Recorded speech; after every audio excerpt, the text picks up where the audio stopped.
صعوبات يعني أكيد كبيرة بريلة تمشي حاية بصورة عامة يعني جو العراق. During the ISIS, thousands of families, they were leaving villages, leaving their houses. They thought that it's the end. لما دخل علينا داعش احنا ما كنا بنملك سيارة، فقررنا انه احنا نطلع مشي. حاولنا كيف ما حاولنا صعدنا على الباص، واحنا بنمشي بالباص يعني كانت الهاونات علينا وهيك كنا بنخاف وكنا بنصلي وكنا يعني بنحكي انه يا رب انت يعني اللي بتخرجنا من هاي المأساة.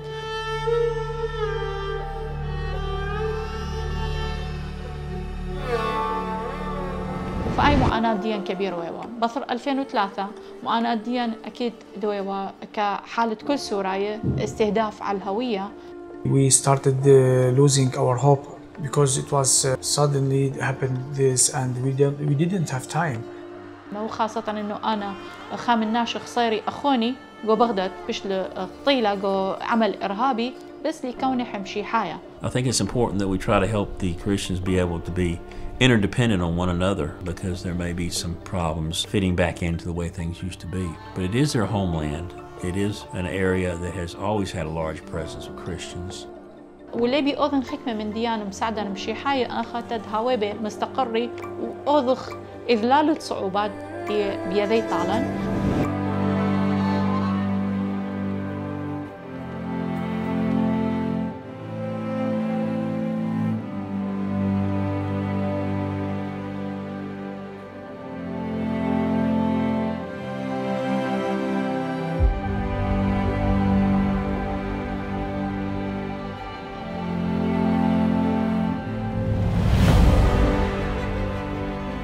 When ISIS became a real problem in the region, I was very pleased to see that the American FRRME organization stepped up. FRRME bring hope, a new life.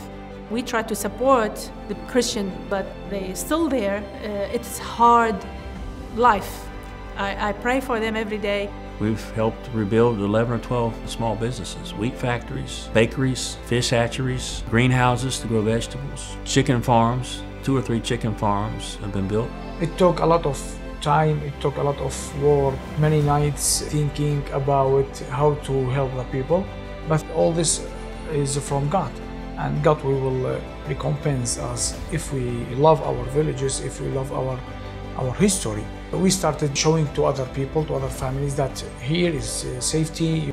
We have to rebuild, we renovate our church, our houses, etc. And the people started opening their shops and starting their job. I think we should not only help them, I think we should put a fire in our belly about this. We should be righteously angered by what has happened in this part of the world. And we should stand up for what we believe in.